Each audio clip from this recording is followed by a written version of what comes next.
An address by Beria. American students at the Lenin University, I welcome your attendance at these classes on psychopolitics. Psychopolitics is an important, if less known, division of geopolitics. It is less known because it must necessarily deal with highly educated personnel, the very top strata of mental healing. By psychopolitics, our chief goals are effectively carried forward. To produce a maximum of chaos in the culture of the enemy is our first most important step. Our fruits are grown in chaos. Distrust, economic, our first most important step. Our fruits are grown in chaos, distrust, economic depression, and scientific turmoil. At least a weary populace can seek peace only in our offered communist state. At last, only communism can resolve the problems of the masses. A psychopolitician must work hard to produce the maximum chaos in the fields of mental healing. He must recruit and use all the agencies and facilities of mental healing. He must labor to increase the personnel and facilities of, quote, mental healing, unquote, until at last the entire field of mental science is entirely dominated by communist principles and desires. To achieve these goals, the psychopolitician must crush every homegrown variety of mental healing in America. Actual teachings of James, Eddy, and Pentecostal Bible faith healers amongst your misguided people must be swept aside. They must be discredited, defamed, arrested, stamped upon even by their own government until there is no credit in them and only communist-oriented healing remains. You must work until every teacher of psychology unknowingly or knowingly teaches only communist doctrine under the guise of psychology. You must labor until every doctor and psychiatrist is either a psychopolitician or an unwitting assistant to our aims. You must labor until we have dominion over the minds and bodies of every important person in your nation. You must achieve such disrepute for the state of insanity and such authority over its pronouncement that not one statesman so labeled could again be given credence by his people. You must work until suicide arising from mental imbalance is common and calls forth no general investigation or remark. With the institutions for the insane, you have in your country prisons which can hold 1 million persons and can hold them without civil rights or any hope of freedom. And upon these people can be practiced shock and surgery so that never again will they draw a sane breath. You must make these treatments common and accepted, and you must sweep aside any treatment or any group of persons seeking to treat by effective means. You must dominate as respected men the fields of psychiatry and psychology. You must dominate the hospitals and universities. You must carry forward the myth that only a European doctor is competent in the field of insanity, and thus excuse amongst you the high incidence of foreign birth and training. If and when we seize Vienna, you shall have then a common ground of meeting and can come and take your instructions as worshippers. Psychopolitics is a solemn charge. With it you can erase our enemies as insects. Psychopolitics is a solemn charge. With it you can erase our enemies as insects. You can cripple the efficiency of leaders by striking insanity into their families through the use of drugs. You can wipe them away with testimony as to their insanity. By our technologies you can even bring about insanity itself when they seem too resistive. You can change their loyalties by psychopolitics. Given a short time with a psychopolitician, you can alter forever the loyalty of a soldier in our hands, or a statesman or a leader in his own country, or you can destroy his mind. However, you labor under certain dangers. It may happen that remedies for our treatments may be discovered. It may occur that a public hue and cry may arise against mental healing. It may thus occur that all mental healing might be placed in the hands of ministers and be taken out of the hands of our psychologists and psychiatrists. But the capitalistic thirst for control, capitalistic inhumanity, and a general public terror of insanity can be brought to guard against these things. But should they occur, should independent researchers actually discover means to undo psychopolitical procedures, you must not rest, you must not eat or sleep, you must not stint one tiniest bit of available money to campaign against it, discredit it, strike it down, and render it void. For by an effective means all our actions and researches could be undone. In a capitalistic state, you are aided on all sides by the corruption of the philosophy of man and the times. You will discover that everything will aid you in your campaign to seize, control, and use all mental healing to spread our doctrine and rid us of our enemies within their own borders. Use the courts, use the judges, use the constitution of the country, use its medical societies and its laws to further our ends. Do not stint in your labor in this direction.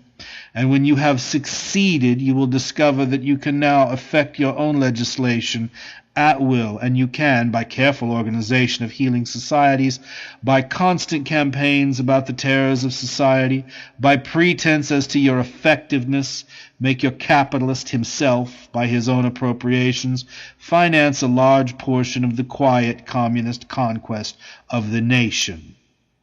By psychopolitics, create chaos. Leave a nation leaderless. Kill our enemies. By psychopolitics, create chaos. Leave a nation leaderless. Kill our enemies, and bring to earth, through communism, the greatest peace man has ever known. Thank you. Chapter 1. The History and Definition of Psychopolitics. Although punishment for its own sake may not be entirely without recompense, it is nevertheless true that the end and goal of all punishment is the indoctrination of the person being punished with an idea, whether that idea be one of restraint or obedience. In that any ruler has, from time beyond memory, needed the obedience of his subjects in order to accomplish his ends, he has thus resorted to punishment. This is true of every tribe and state in the history of man. Today, Russian culture has evolved more certain and definite methods of aligning and securing the loyalties of persons and populaces, and of enforcing obedience upon them. This modern outgrowth of old practice is called psychopolitics. The stupidity and narrowness of nations not blessed with Russian reasoning has caused them to rely upon practices which are, today, too ancient and outmoded for the rapid and heroic pace of our time.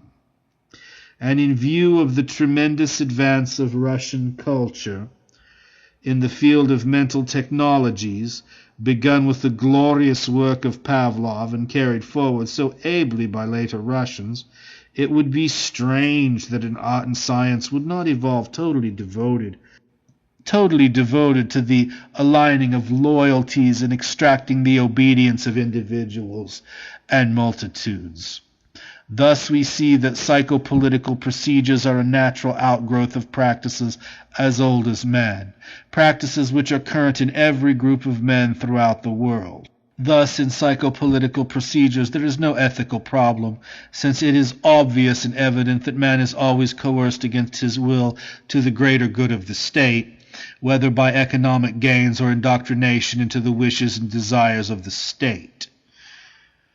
Basically, man is an animal. He is an animal which has been given a civilized veneer. Man is a collective animal grouped together for his own protection before the threat of the environment. Those who so group and control him must then have in their possession specialized techniques to direct the vagaries and energies of the animal man toward greater efficiency in the accomplishment of the goals of the state. Psychopolitics, in one form or another, have long been used in Russia, but the subject is all but unknown outside the borders of our nation, save only where we have carefully transplanted our information and where it is used for the greater good of the nation. The definition of psychopolitics follows. Psychopolitics is the art and science of asserting and maintaining dominion over the thoughts and loyalties of individuals, officers, bureaus, and masses, and the effecting of the conquest of enemy nations through, quote, mental healing, unquote. The subject of psychopolitics breaks down into several categories, each a natural and logical proceeding from the last. Its first subject is the constitution and anatomy of man himself as a political organism. The next is an examination of man as an economic organism, as this might be controlled by his desires. The next is classification of state goals for the individual and masses. The next is an examination of loyalties. The next is the general subject of obedience. The next is the anatomy of the stimulus response mechanisms of man. The next is the subjects of shock endurance. The next is categories of experience. The next is the catalyzing and aligning of experience. The next is the use of drugs. The next is the use of implantation. The next is the general application of psychopolitics within Russia. The next is the organization and use of counter-psychopolitics. The next is the use of psychopolitics in the conquest of foreign nations. The next is psychopolitical organizations outside Russia, their composition and activity. The next is the creation of slave philosophy in an hostile nation. The next is countering anti-psychopolitical activities abroad, and the final one, the destiny of psychopolitical rule in a scientific age. To this might be added many subcategories, such as the nullification of modern weapons by psychopolitical activity. The strength and power of psychopolitics cannot be overestimated, particularly when used in a nation decayed by pseudo-intellectualism, where exploitation of the masses combines readily with psychopolitical actions, and particularly where the greed of capitalistic or monarchical regimes has already brought about an overwhelming incidence of neurosis, which can be employed as the groundwork for psychopolitical action and a psychopolitical core. It is part of your mission, student, to prevent psychopolitical activity to the detriment of the Russian state, just as it is your mission to carry forward in our nation and outside it, if you are so assigned, the missions and goals of psychopolitics. No agent of Russia could be even remotely effective without a thorough grounding in psychopolitics, and so you carry forward with you a Russian trust to use well what you are learning here. Chapter 2. The Constitution of Man as a Political Organism. Man is already a colonial aggregation of cells, and to consider him an individual would be an error. Colonies of cells have gathered together as one organ or another of the body, and then these organs have, themselves, gathered together to form the whole. Thus we see that man himself is already a political organism, even if we do not consider a mass of men. Sickness could be considered to be a disloyalty to the remaining organisms on the part of one organism. This disloyalty, becoming apparent, brings about a revolt of some part of the anatomy against the remaining whole, and thus we have, in effect, an internal revolution. The heart, becoming disaffected, falls away from close membership and service to the remainder of the organism, and we discover the entire body and all of its activities is disrupted because of the revolutionary activity of the heart. The heart is in revolt because it cannot or will not cooperate with the remainder of the body. If we permit the heart thus to revolt, the kidneys, taking the example of the heart, may in their turn rebel and cease to work for the good of the organism. This rebellion, multiplying to other organs and the glandular system, brings about the death of the individual, unquote. We can see with ease that the revolt is death, that the revolt of any part of the organism results in death. Thus we see that there can be no compromise with rebellion. Like the individual, unquote, man, the state is a collection of aggregations. The political entities within the state must, all of them, cooperate for the greater good of the state, lest the state itself fall asunder and die, for with the disaffection of any single distrust we discover an example set for other districts, and we discover at length the entire state falling. This is the danger of revolution. Look at Earth. We see here one entire organism. The organism of Earth is an individual organism. Earth has as its organs the various races and nations of men. Where one of these is permitted to remain disaffected, Earth itself is threatened with death.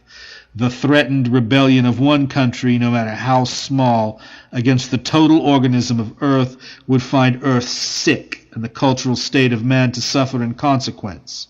Thus, the putrescent illness of capitalist states, spreading their pus and bacteria into the healthy countries of the world, would not do otherwise than bring about the death of Earth, unless these ill organisms are brought into loyalty and obedience and made to function for the greater good of the worldwide state. That is the New World Order that the powers that be are moving us toward. The globalist New World Order.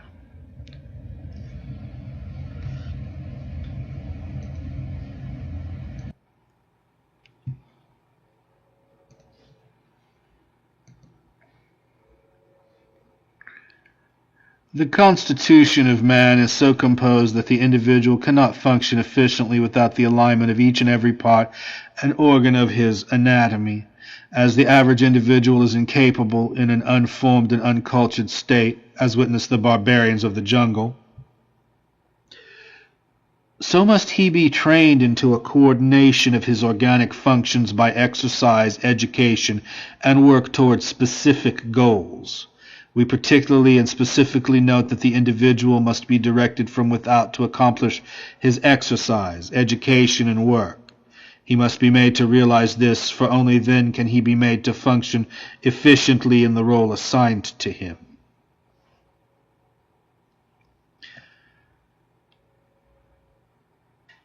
The tenets of rugged individualism, personal determination, self-will, imagination, and personal creativeness are alike in the masses antipathetic to the good of the greater state. These willful and unaligned forces are no more than illnesses which will bring about disaffection, disunity, and at length the collapse of the group to which the individual is attached. The constitution of man lends itself easily and thoroughly to certain and positive regulation from without of all of its functions, including those of thinkingness, obedience, and loyalty, and these things must be controlled if a greater state is to ensue. While it may seem desirable to the surgeon to amputate one or another limb or organ in order to save the remainder, it must be pointed out that this expediency is not entirely possible of accomplishment where one considers entire nations. A body deprived of organs can be observed to be lessened in its effectiveness. The world deprived of the workers, now enslaved by the insane and nonsensical idiocies of the capitalists and monarchs of earth, would, if removed, create a certain disability in the worldwide state. Just as we see the victor forced to rehabilitate the population of a conquered country at the end of a war,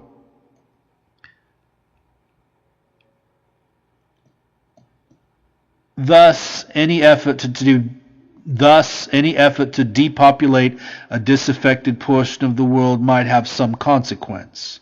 However, let us consider the inroad of virus and bacteria hostile to the organism, and we see that unless we can conquer the germ, the organ or organism which it is attacking will itself suffer. In any state, we have certain individuals who operate in the role of the virus and germ, and these, attacking the population or any group within the population, produce, by their self-willed greed, a sickness in the organ, which then generally spreads to the whole. The constitution of man as an individual body, or the constitution of a state or a portion of the state as a political organism, are analogous. It is the mission of psychopolitics first to align the obedience and goals of the group, and then maintain their alignment by the eradication of the effectiveness of the persons and personalities which might swerve the group toward disaffection. In our own nation, where things are better managed and where reason reigns above all else, it is not difficult to eradicate the self-willed bacteria which might attack one of our political entities. But in the field of conquest, in nations less enlightened, where the Russian state does not yet have power, it is not as feasible to remove the entire self-willed individual. Psychopolitics makes it possible to remove that part of his personality which, in itself, is making havoc with the person's own constitution, as well as the group with which the person is connected. If the animal man were permitted to continue undisturbed by counter-revolutionary propaganda, if he were left to work under the well-planned management of the state, we would discover little sickness amongst man, and we would discover no sickness in the state. But where the individual is troubled by conflicting propaganda, where he is made the effect of revolutionary activities, where he is permitted to think thoughts critical of the state itself, where he is permitted to question of those in whose natural charge he falls, we would discover his constitution to suffer. We would discover from this disaffection the additional disaffection of his heart and of other portions of his anatomy. So certain is this principle that when one finds a sick individual, could one search deeply enough, he would discover a misaligned loyalty and an interrupted obedience to that person's group unit.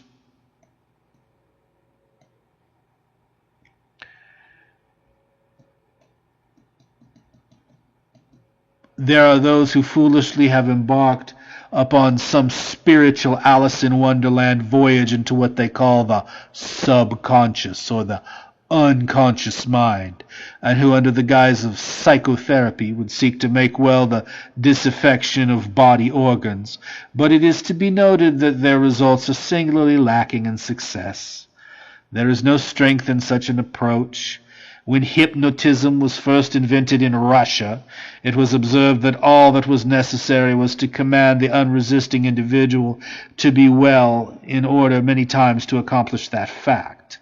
The limitation of hypnotism was that many subjects were not susceptible to its uses, and thus hypnotism has had to be improved upon in order to increase the suggestibility of individuals who would not otherwise be reached. Thus, any nation has had the experience of growing well again as a whole organism when placing sufficient force in play against a disaffected group. Just as in hypnotism any organ can be commanded into greater loyalty and obedience, so can any political group be commanded into greater loyalty and obedience should sufficient force be employed. However, force often brings about destruction, and it is occasionally not feasible to use broad mass force to accomplish the ends in view. Thus it is necessary to align the individual against his desire not to conform.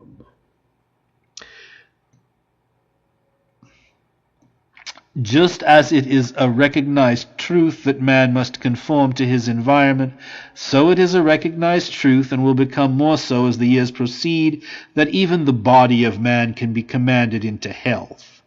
The constitution of man renders itself peculiarly adapted to realignment of loyalties. Where these loyalties are indigestible to the constitution of the individual itself, such as loyalties to the petite bourgeoisie, the capitalist, to anti-Russian ideas, we find the individual body peculiarly susceptible to sickness, and thus we can clearly understand the epidemics, illnesses, mass neuroses, tumults and confusions of the untied states and other capitalist countries. Here we find the worker improperly and incorrectly loyal, and thus we find the worker ill. To save him and establish him properly upon his goal toward a greater state, it is an overpowering necessity to make it possible for him to grant this loyalties in a correct direction, in that his loyalties are swerved and his obedience cravenly demanded by persons antipathetic to his general good, and in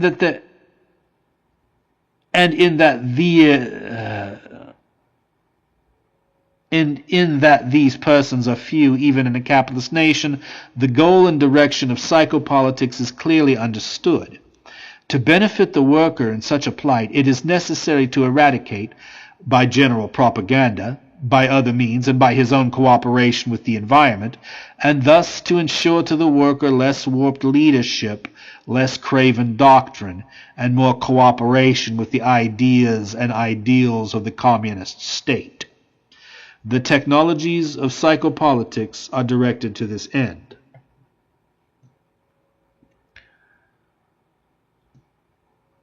Chapter 3. Man as an economic organism.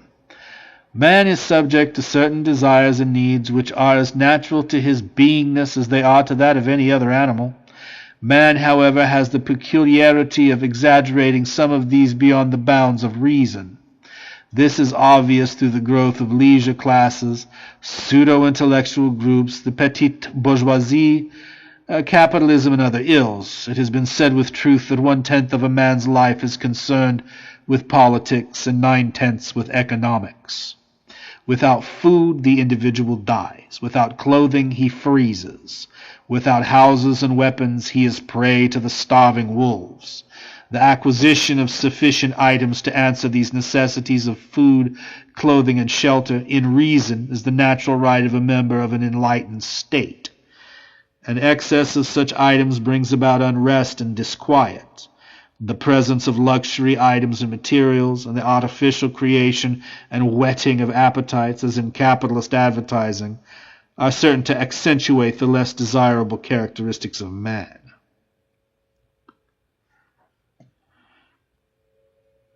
The individual is an economic organism in that he requires a certain amount of food, a certain amount of water, and must hold within himself a certain amount of heat in order to live.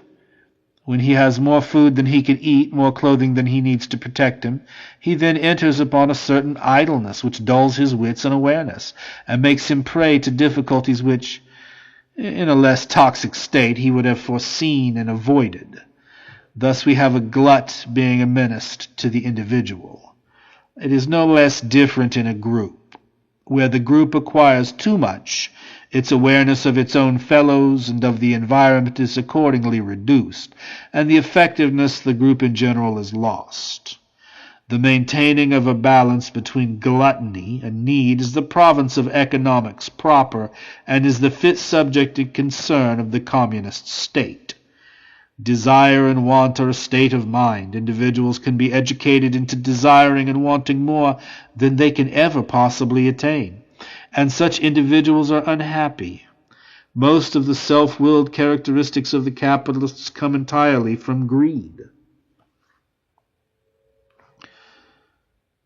He exploits the worker far beyond any necessity on his own part, as a capitalist, to need.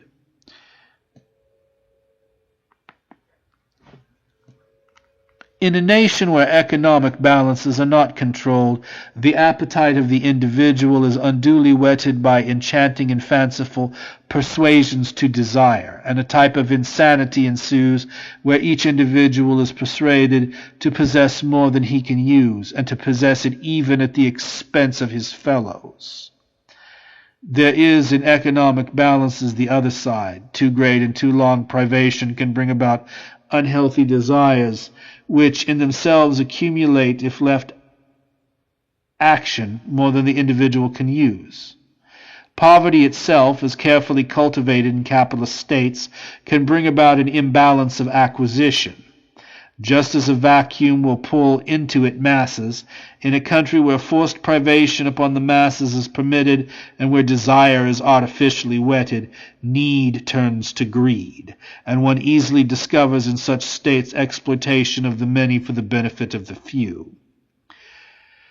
If one, by the techniques of psychopolitics, were to dull this excessive greed in the few who possess it, the worker would be freed to seek a more natural balance. Here we have two extremes. Either one of them are an insanity. If we wish to create an insanity, we need only glut or deprive an individual at long length beyond the ability to withstand, and we have a mental imbalance.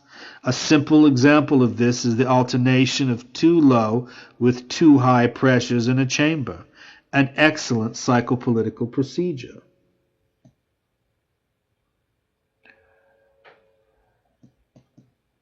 The rapidly varied pressure brings about a chaos wherein the individual will cannot act and where other wills then perforce assume control. Essentially, in an entire country, one must remove the greedy by whatever means and must then create and continue a semi-privation in the masses in order to command and utterly control the nation. A continuous hope for prosperity must be indoctrinated into the masses with many dreams and visions of glut, of commodity, and this hope must be counterplayed against the actuality of privation and the continuous threat of loss of all economic factors in case of disloyalty to the state in order to suppress the individual wills of the masses.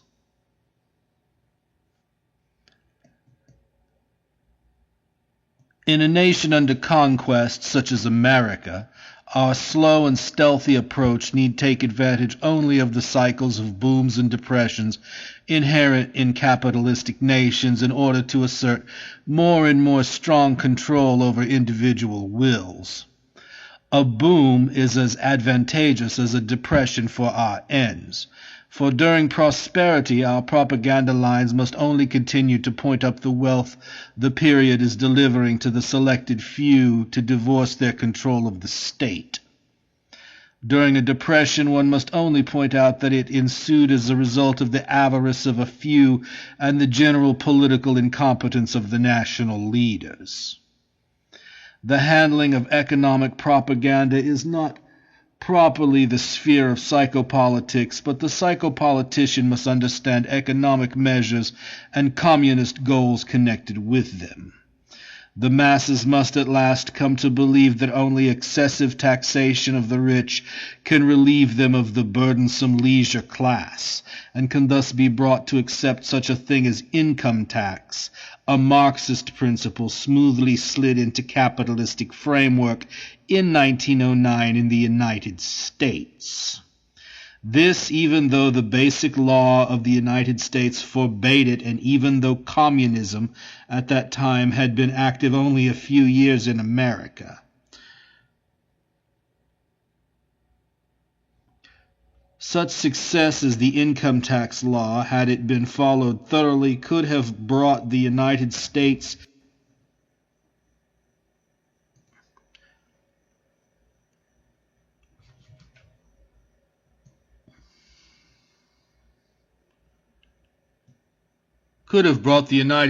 and not Russia into the world scene as the first communist nation. But the virility and good sense of the Russian peoples won. It may not be that the United States will become entirely communist until past the middle of the century, but when it does, it will be because of our superior understanding of economics and of psychopolitics.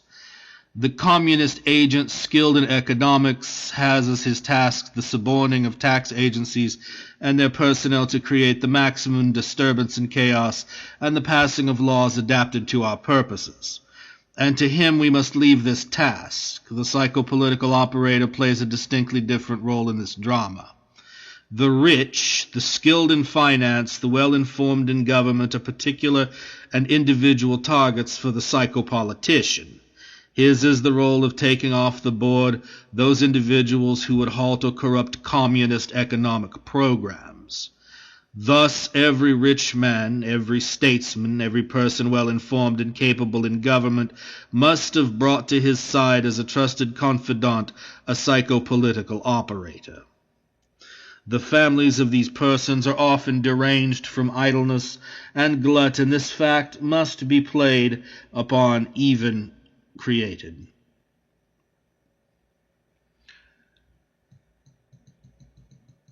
The normal health and wildness of a rich man's son must be twisted and perverted and explained into neurosis, and then, assisted by a timely administration of drugs or violence, turned into criminality or insanity. This brings at once someone in mental healing, unquote, into confidential contact with the family, and from this point on the very most must then be made of that contact. Communism could best succeed if at the side of every rich or influential man there could be placed a psychopolitical operator, an undoubted authority in the field of, quote, mental healing, unquote, who could then, by his advice or through the medium of a wife or daughter, by his guided opinions, direct the optimum policy to embroil or upset the economic policies of the country and, when the time comes to do away forever with the rich or influential man, to administer the proper drug or treatment to bring about his complete demise in an institution as a patient or dead as a suicide. Planted beside a country's powerful persons, the psychopolitical operator can also guide other policies to the betterment of our battle. The capitalist does not know the definition of war. He thinks of war as attack with force performed by soldiers and machines. He does not know that a more effective, if somewhat longer war can be fought with bread or, in our case, with drugs and the wisdom of our art. The capitalist has never won a war in truth. The psychopolitician is having little trouble winning this one.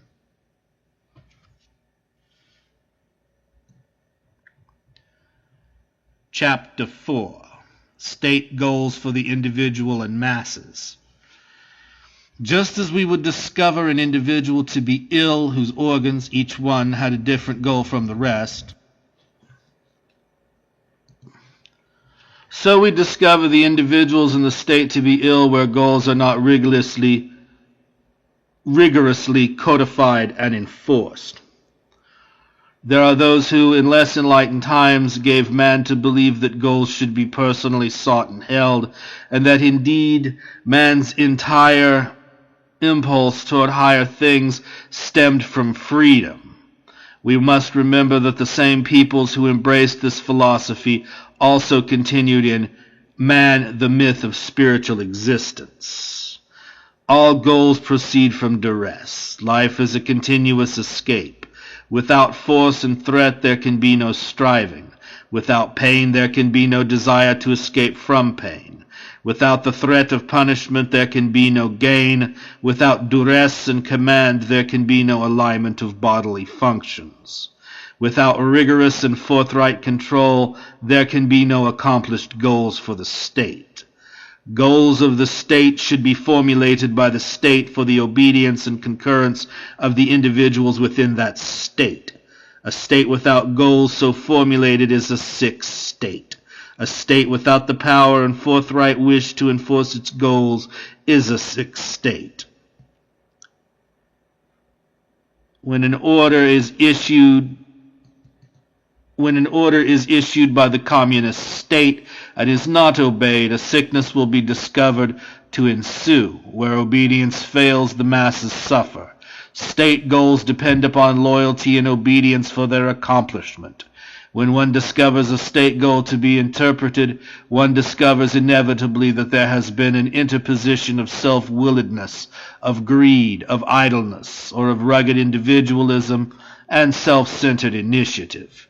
The interruption of a state goal will be discovered as having been interrupted by a person whose disloyalty and disobedience is the direct result of his own misalignment with life.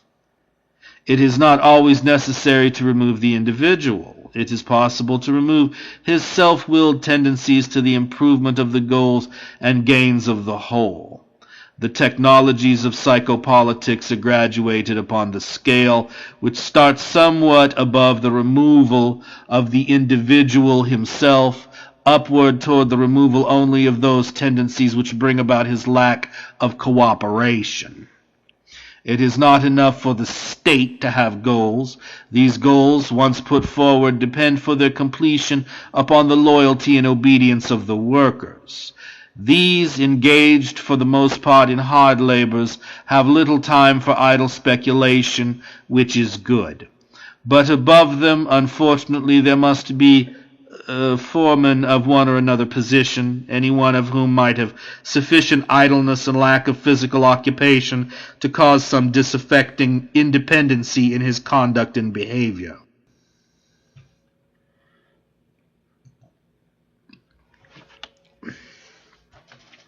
Psychopolitics remedies this tendency towards disaffection when it exceeds the common persuasions of the immediate superiors of the person in question. Chapter 5. an examination of loyalties. If loyalty is so important in the economic and social structure, it is necessary to examine it further in itself. In the field of psychopolitics, loyalty means simply alignment. It means more fully alignment with the goals of the communist state. Disloyalty means entirely misalignment, and more broadly, misalignment with the goals of the communist state. When we consider that the goals of the communist state are to the best possible benefit of the masses, we can see that disloyalty, as a term, can embrace democratic alignment. Loyalty to persons not communistically indoctrinated would be quite plainly a misalignment. The cure of disloyalty is entirely contained in the principles of alignment. All that it is necessary to do where disloyalty is encountered is to align the purposes of the individual toward the goals of communism, and it will be discovered that a great many circumstances hitherto distasteful in his existence will cease to exist. A heart or a kidney in rebellion against the remainder of the organism is being disloyal to the remainder of the organism. To cure that heart or kidney it is actually only necessary to bring its activities into alignment with the remainder of the body. The technologies of psychopolitics adequately demonstrate the workability of this. Mild shock of the electric variety can and does produce the recooperation of a rebellious body organ. It is the shock and punishment of surgery which, in the main, accomplishes the realignment of a disaffected portion of the body, rather than the surgery itself. It is the bombardment of X-rays, rather than the therapeutic value of X-rays, which causes some disaffected organ to once again turn its attention to the support of the general organism. While it is not borne out that electric shock has any therapeutic value, so far as making the individual more sane, it is adequately brought out that its punishment value will create in the patient a greater cooperative attitude. Brain surgery has no statistical data to recommend it beyond its removal of the individual personality from amongst the paths of organs, which were not permitted to cooperate. These two Russian developments have never pretended to alter the state of sanity. They are only effective and workable in introducing an adequate punishment mechanism to the personality to make it cease and desist from its courses and egotistical direction of the anatomy itself. It is the violence of the electric shock and the surgery which are useful in subduing the recalcitrant personality, which is all that stands in the road of the masses or the state. It is occasionally to be discovered that the removal of the preventing personality by shock and surgery then permits the regrowth and reestablishment of organs which have been rebelled against by that personality. In that a well-regulated state is composed of organisms, not personalities, the use of electric shock and brain surgery in psychopolitics is clearly demonstrated. The changing of loyalty consists in its primary step of the eradication of existing loyalties. This can be done in one of two ways. First, by demonstrating that previously existing loyalties have brought about perilous physical circumstances, such as imprisonment, lack of recognition, duress, or privation, and second, by eradicating the personality itself.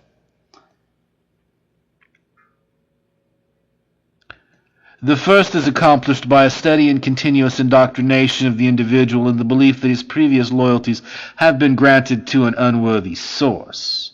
One of the primary instances in this is creating circumstances which apparently derive from the target of his loyalties, so as to rebuff the individual. As part of this, there is the creation of a state of mind in the individual by actually placing him under duress, and then furnishing him with false evidence to demonstrate that the target of his previous loyalties is, itself, the cause of the distress, the course of the duress. Another portion of this same method consists of defaming or degrading the individual whose loyalties are to be Another portion of this same method consists of defaming or degrading the individual whose loyalties are to be changed to the target of his loyalties, i.e., superiors of government, to such a degree that this target, at length, actually does hold the individual in disrepute, and so does rebuff him and serve to convince him that his loyalties have been misplaced. These are the milder methods, but have proven extremely effective. The greatest drawback in their practice is that they require time and concentration, the manufacture of false evidence, and a psychopolitical operator's time. In moments of expediency, of which there are many, the personality itself can be rearranged by shock, surgery, duress, privation, and in particular that best of psychopolitical techniques, implantation. With the technologies of neo-hypnotism, such duress must have in its first part a defamation of the loyalties. A good and experienced psychopolitical operator working under the most favorable circumstances can, by the use of psychopolitical technologies, alter the loyalties of an individual so deftly that his own companions will not suspect that they have changed. This, however, requires considerably more finesse than is usually necessary to the situation. Mass neo-hypnotism can accomplish more or less the same results when guided by an experienced psychopolitical operator. An end goal in such a procedure would be the alteration of the loyalties of an entire nation in a short period of time by mass neo-hypnotism, a thing which has been effectively accomplished among the less usable states of Russia. It is adequately demonstrated that loyalty is entirely lacking in that mythical commodity known as spiritual quality. Loyalty is entirely a thing of dependence, economic or mental, and can be changed by the crudest implementations. Observation of workers in their factories or fields demonstrates that they easily grant loyalty to a foreman or a woman, and then as easily abandon it and substitute another individual, revulsing at the same time toward the person to whom loyalty was primarily granted. The queasy insecurity of the masses in capitalistic nations finds this more common than in an enlightened state such as Russia. In capitalistic states, dependencies are so craven, wants and privations are so exaggerated that loyalty is entirely without ethical foundation, and exists only in the realm of dependency, duress, or demand. It is fortunate that communism so truly approaches an ideal state of mind, for this brings a certain easiness into any changing of loyalties, since all other philosophies extant and practiced on earth today are degraded and debased compared to communism. It is then with a certain security that a psychopolitical operator functions, for he knows that he can change the loyalty of an individual to a more ideal level by reason alone, and only expediency makes it necessary to employ the various shifts of psychopolitical technology. Any man who cannot be persuaded into communist rationale is, of course, to be regarded as somewhat less than sane, and it is therefore completely justified to use the techniques of insanity upon the non-communist.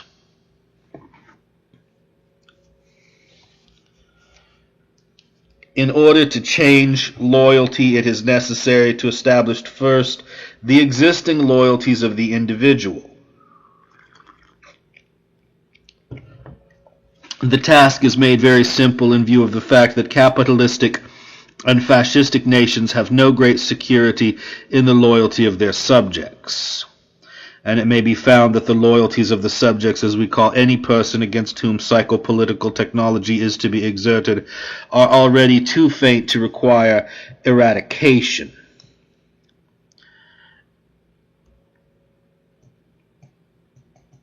It is generally only necessary to persuade with the rationale and overwhelming reasonability of communism to have the person grant his loyalty to the Russian state. However, regulated only by the importance of the subject, no great amount of time should be expended upon the individual, but emotional duress or electric shock or brain surgery should be resorted to, should communist propaganda persuasion fail. In a case of a very important person, it may be necessary to utilize the more delicate technologies of psychopolitics so as to place the person himself and his associates in ignorance of the operation. In this case, a simple implantation is used with a maximum duress and command value. Only the most skilled psychopolitical operators should be employed on such a project, as in this case of the very important person, for a bungling might disclose the tampering with his mental processes. It is much more highly recommended, if there is any doubt whatsoever about the success of an operation against an important person, to select out as a psychopolitical target persons in his vicinity in whom he is emotionally involved.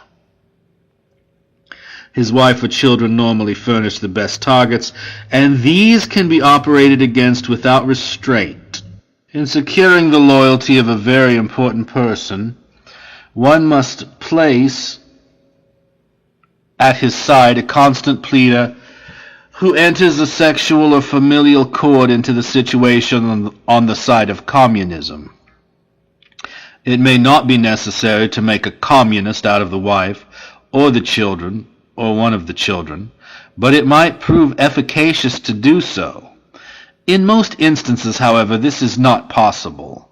By the use of various drugs, it is, in this modern age, and well within the realm of psychopolitical reality, entirely too easy to bring about a state of severe neurosis or insanity in the wife or children, and thus pass them, with full consent of the important person, and the government in which he exists, or the bureau in which he is operating, into the hands of a psychopolitical operator who then in his own laboratory, without restraint or fear of investigation or censor, can, with electric shock, surgery, sexual attack, drugs, or other useful means, degrade or entirely alter the personality of a family member and create in that person a psychopolitical slave subject who then, on command or signal, will perform outrageous actions, thus discrediting the important person, or will demand on a more delicate level that certain measures be taken by the important person,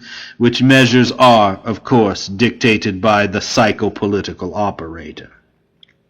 Usually when the party has no real interest in the activities or decisions of the important person, but merely wishes to remove him from effective action, the attention of the psychopolitical operator need not be so intense, and the person need only be passed into the hands of some unwitting mental practitioner who, taught as he is by psychopolitical operators, will bring about sufficient embarrassment. When the loyalty of an individual cannot be swerved, and where the opinion weight or effectiveness of the individual stands firmly in the road of communist goals, it is usually best to occasion a mild neurosis in the person by any available means, and then, having carefully given him a history of mental imbalance, to see to it that he disposes of himself by suicide, or by bringing about his demise in such a way as to resemble suicide. Psychopolitical operators have handled such situations skillfully tens of thousands of times within and without Russia. It is a firm principle of psychopolitics that the person to be destroyed must be involved first or second hand in the stigma of insanity, and must have been placed in contact with psychopolitical operators or persons trained by them with a maximum amount of tumult and publicity. The stigma of insanity is properly placed at the door of such persons' reputations and is held there firmly by bringing about irrational acts, either on his own part or in his vicinity. Such an activity can be classified as a partial destruction.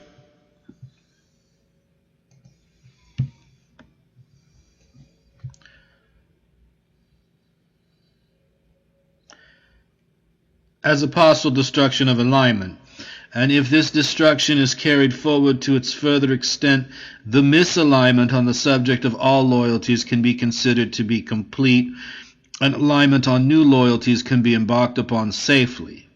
By bringing about insanity or suicide on the part of the wife of an important political personage, a sufficient misalignment has been instigated to change his attitude. And this, carried forward firmly or assisted by psychopolitical implantation, can begin the rebuilding of his loyalties, but now slanted in a more proper and fitting direction. Another reason for the alignment of psychological activities with the misalignment of insanity is that insanity itself is a despised and disgraced state, and anything connected with it is lightly viewed. Thus, a psychopolitical operator working in the vicinity of an insane person can refute and disprove any accusations made against him by demonstrating that the family itself is tainted with mental imbalance. This is surprisingly effective in capitalistic countries where insanity is so thoroughly feared that no one would dream of investigating any circumstances in its vicinity. Psychopolitical propaganda works constantly and must work constantly to increase and build up this aura of mystery surrounding insanity, and must emphasize the horribleness and hopelessness of insanity in order to excuse non-therapeutic actions taken against the insane. Particularly in capitalistic countries, an insane person may hold no rights under law. No person who is insane may testify. Thus, we have an excellent road along which we can travel toward our certain goal and destiny.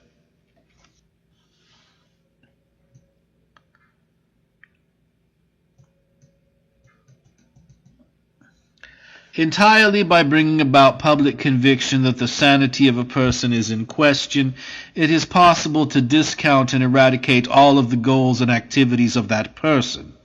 By demonstrating the insanity of a group or even a government, it is possible then to cause its people to disavow it.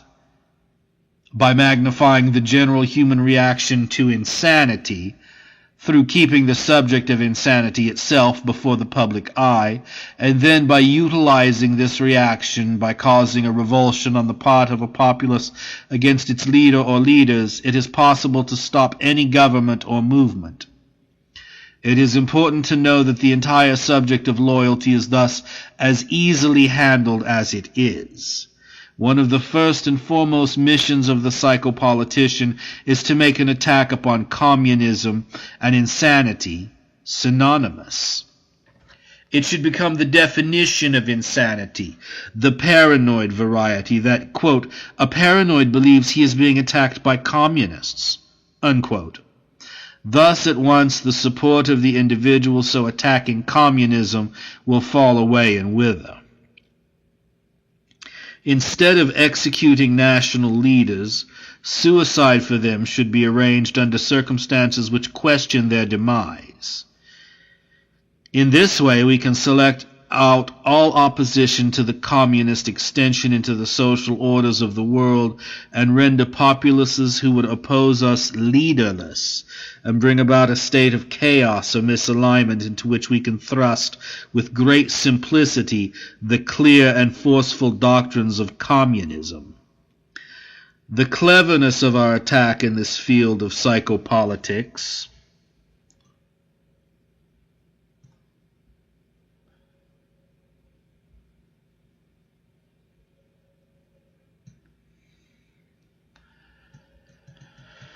The cleverness of our attack in this field of psychopolitics is adequate to avoid the understanding of the layman and the usual stupid official, and by operating entirely under the banner of authority, with the oft-repeated statement that the principles of psychotherapy are too devious for common understanding, an entire revolution can be effected without the suspicion of a populace until it is an accomplished fact.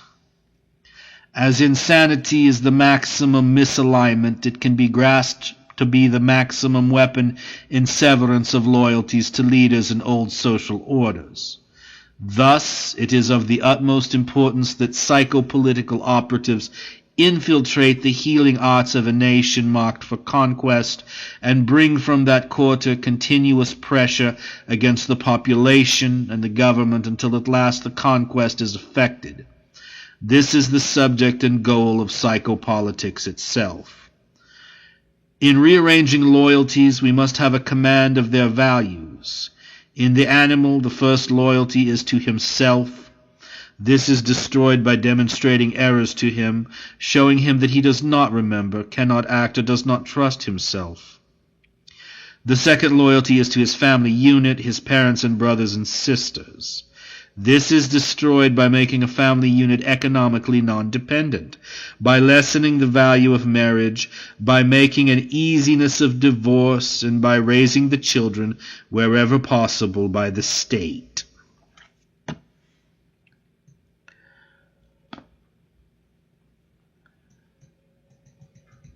The next loyalty is to his friends and local environment. This is destroyed by lowering his trust and bringing about reportings upon him allegedly by his fellows or the town or village authorities. The next is to the state, and this, for the purposes of communism, is the only loyalty which should exist once the state is founded as a communist state. To destroy loyalty to the state, all manner of forbiddings for youth must be put into effect so as to disenfranchise them as members of the capitalist state, and, by promise of a better lot under communism, to gain their loyalty to a communist movement. Denying a capitalist country easy access to courts, bringing about and supporting propaganda to destroy the home, creating and continuous juvenile delinquency, forcing upon the state all manner of practices to divorce the child from it, will in the end create the chaos necessary to communism. Under the saccharine guise of assistance to them, rigorous child labor laws are the best means to deny the child any right in the society. By refusing to let him earn, by forcing him into unwanted dependence upon a grudging parent, by making certain in other channels that the parent is never in other than economic stress, the child can be driven in his teens into revolt. Delinquency will ensue. By making readily available drugs of various kinds, by giving the teenager alcohol, by praising his wildness, by stimulating him with sex literature, and advertising to him or her practices as taught at the sex pole, the psychopolitical operator can create the necessary attitude of chaos, idleness, and worthlessness into which can then be cast the solution which will give the teenager complete freedom everywhere. Communism. Should it be possible to continue conscription beyond any reasonable time by promoting unpopular wars and other means, the draft can always stand as a further barrier to the progress of youth in life, destroying any immediate hope to participate in his nation's civil life. By these means, the patriotism of youth for their capitalistic flag can be dulled to a point where they are no longer dangerous as soldiers. While this might require many decades to effect, capitalism's short-term view will never envision the links across which we can plan. If we could effectively kill the national pride and patriotism of just one generation, we will have won that country. Therefore, there must be continual propaganda abroad to undermine the loyalty of the citizens in general and the teenager in particular. The role of the psychopolitical operator in this is very strong. He can, from his position as an authority on the mind, advise all manner of destructive measures. He can teach the lack of control of the child at home.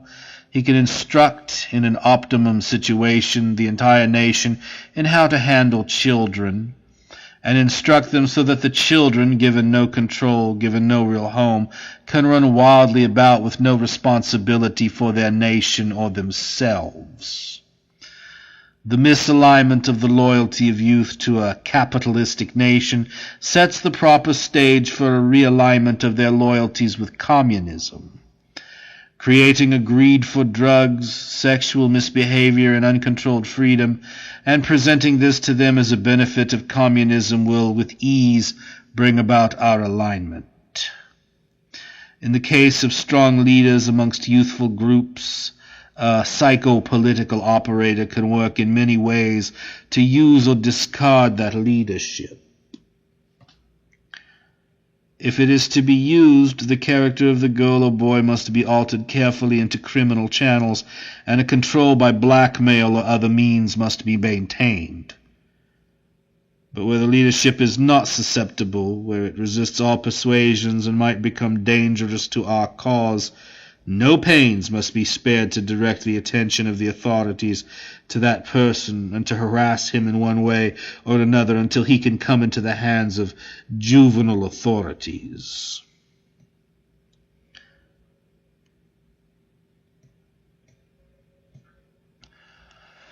When this has been effected, it is hoped that a psychopolitical operator, by reason of child advisor status, can, in the security of the jail, uncloaked by processes of law, destroy the sanity of that person.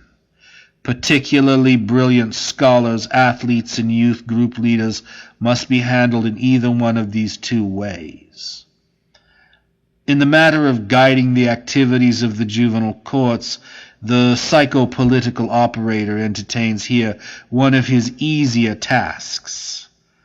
A capitalistic nation is so filled with injustice in general that a little more passes without comment. In juvenile courts there are always persons with strange appetites, whether these be judges or policemen or women. If such do not exist, they can be created by making available to them young girls or boys in the security of the jail or the detention home, and by appearing with flash cameras or witnesses, one becomes equipped with a whip adequate to direct all the future decisions of that person when these are needed. The handling of youth cases by courts should be led further and further away from law and further into, quote, mental problems, until the entire nation thinks of, quote, mental problems instead of criminals. This places vacancies everywhere in the courts, in the offices of district attorneys, on police staffs, which could then be filled with psychopolitical operators, and these become then the judges of the land by their influence, and into their hands comes the total control of the criminal, without whose help a revolution cannot ever be accomplished. By stressing this authority over the problems of youth and adults in court, one day the demand for psychopolitical operators could become such that even the armed services will use, quote, authorities on the mind, unquote, to work their various justices, and when this occurs, the armed forces of the nation then enter into our hands, as solidly as if we commanded them ourselves, with the slight bonus of having this, a skilled interrogator, near every technician or handler of secret war apparatus. The country, in event of revolution, as did Germany in 1918 and 1919, will find itself immobilized by its own army and navy, fully and entirely in communist hands. Thus, the subject of loyalties and their realignment is in fact the subject of non-armed conquest of an enemy. Chapter 6. The general subject of obedience. Obedience is the result of force. Everywhere we look on the history of earth, we discover that obedience to new rulers has come about entirely through the demonstration on the part of those rulers of greater force than was to be discovered in the old ruler. A population overridden, conquered by war, is obedient to its conqueror. It is obedient to its conqueror because its conqueror has exhibited more force. Concurrent with force is brutality, for there are human considerations involved which also represent force. The most barbaric, unrestrained, brutal use of force, if carried far enough, invokes obedience. Savage force, sufficiently long displayed toward any individual, will bring about his concurrence with any principle or order. Force is the antithesis of humanizing actions. It is so synonymous in the human mind with savageness, lawlessness, brutality, and barbarism that it is only necessary to display an inhuman attitude toward people to be granted by those people the possession of force. Any organization which has the spirit and courage to display inhumanity, savageness, brutality, and an uncompromising lack of humanity will be obeyed. Such a use of force is itself the essential ingredient of greatness.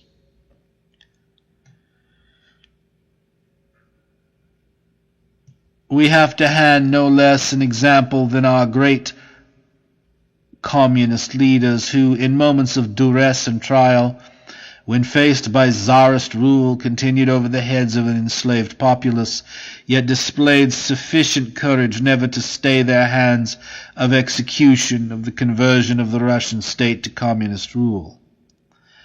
If you would have obedience, you must have no compromise with humanity. If you would have obedience, you must make it clearly understood that you have no mercy. Man is an animal. He understands, in the final analysis, only those things which a brute understands. As an example of this, we find an individual refusing to obey and being struck. His refusal to obey is now less vociferous. He is struck again, and his resistance is lessened once more. He is hammered and pounded again and again until at length his only thought is direct and implicit obedience to that person from whom the force has emanated. This is a proven principle. It is proven because it is the main principle man, the animal, has used since his earliest beginnings. It is the only principle which has been effective, the only principle which has brought about a wide and continued belief. For it is to our benefit that an individual who is struck again and again and again from a certain source will, at length, hypnotically believe anything he is told by the source of the blows.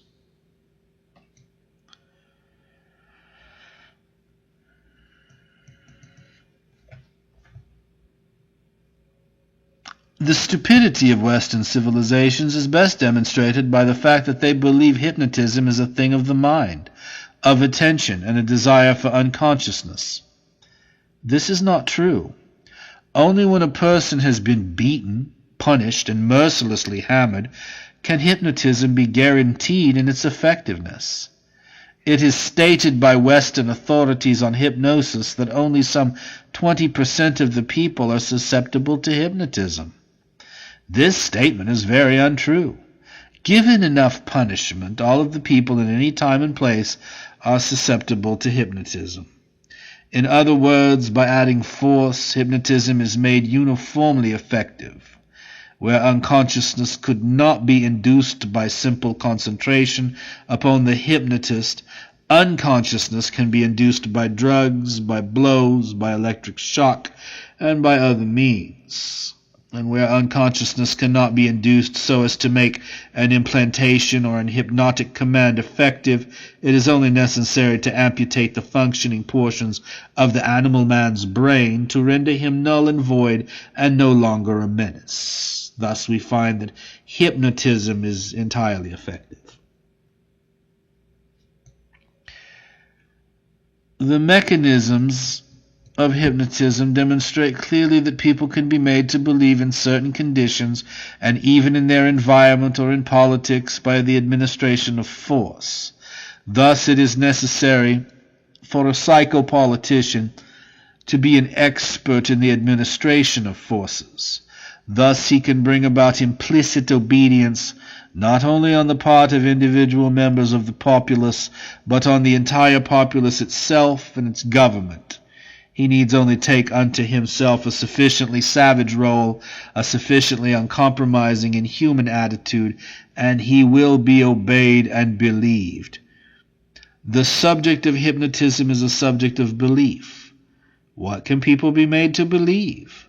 They can be made to believe anything which is administered to them with sufficient brutality and force. The obedience of a populace is as good as they will believe. Despicable religions, such as Christianity, knew this. They knew that if enough faith could be brought into being, a populace could be enslaved by the Christian mockeries of humanity and mercy, and thus could be disarmed. But one need not count upon this act of faith to bring about a broad belief. One must only exhibit enough force, enough inhumanity, enough brutality and savageness to create implicit belief, and therefore and thereby implicit obedience. As communism is a matter of belief, its study is a study of force. The earliest Russian psychiatrists, pioneering this science of psychiatry, understood thoroughly that hypnosis is induced by acute fear. They discovered it could also be induced by shock of an emotional nature, and also by extreme privation, as well as by blows and drugs. In order to induce a high state of hypnagogy in an individual, a group, or a population, an element of terror must always be present on the part of those who would govern. The psychiatrist is aptly suited to this role, for his brutalities are committed in the name of science are inexplicably complex. His brutalities are committed in the name of science and are inexplicably complex, and entirely out of view of the human understanding. A sufficient popular terror of the psychiatrist will, in itself, bring about insanity on the part of many individuals. A psychopolitical operative can then, entirely cloaked with authority, commence and continue a campaign of propaganda, describing various treatments which are administered to the insane. A psychopolitical operative should at all times insist that these treatments are therapeutic and necessary. He can, in all of his literature and his books, list large numbers of pretended cures by these means, but these cures need not produce any recovery from a state of disturbance. As long as the psychopolitical operative or his drugs are the only authority as to the difference between sanity and insanity, their word as to the therapeutic value of such treatment will be the final word. No layman would dare adventure to place judgment on the state of sanity of an individual whom the psychiatrist has already declared insane. The individual himself is unable to complain, and his family, as will be covered later, is already discredited by the occurrence of insanity in their midst. There must be no other adjudicators of insanity, otherwise it could be disclosed that the brutalities practiced in the name of treatment are not therapeutic. A psychopolitical operative has no interest in therapeutic means or cures. The greater number of insane in the country where he is operating, the larger number of the populace will come under his view, and the greater will become his facilities. Because the problem is apparently mounting into uncontrollable heights, he can more and more operate in an atmosphere of emergency, which again excuses his use of such treatments as electric shock, the prefrontal lobotomy, transorbital leucotomy, and other operations long since practiced in Russia on political prisoners. It is to the interest of the psychopolitical operative that the possibility of curing the insane be outlawed and ruled out at all times. For the sake of obedience on the part of the population and their general reaction, a level of brutality must, at all costs, be maintained. Only in this way.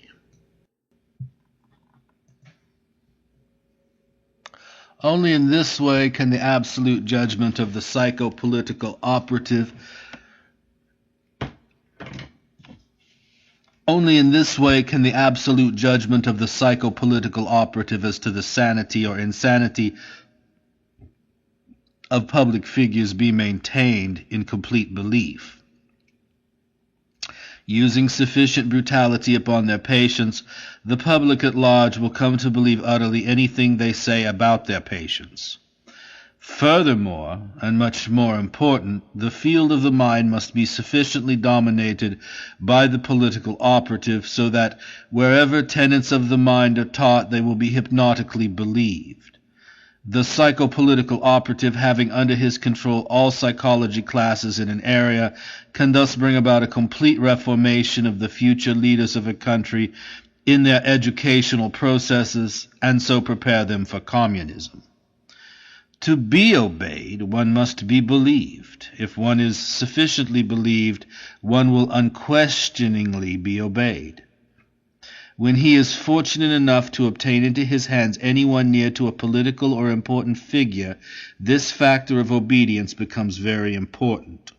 A certain amount of fear or terror must be engendered in the person under treatment, so that this person will then take immediate orders, completely and unquestioningly, from the psychopolitical operative, and so be able to influence the actions of that person who is to be reached. Bringing about this state of mind on the part of a populace and its leaders, that a psychopolitical operative must at all times be believed, could eventually be attended by very good fortune. It is not too much to hope that psychopolitical operatives would then, in a country such as the United States, become the most intimate advisors to political figures, even to the point of advising the entirety of a political party as to its actions in an election. The long view is the important view. Belief is engendered by a certain amount of fear and terror from an authoritative level, and this will be followed by obedience. The general propaganda which would best serve psychopolitics would be a continual insistence that certain authoritative levels of healing deemed this or that the correct treatment of insanity. These treatments must always include a certain amount of brutality. Propaganda should continue and stress the rising incidence of insanity in a country.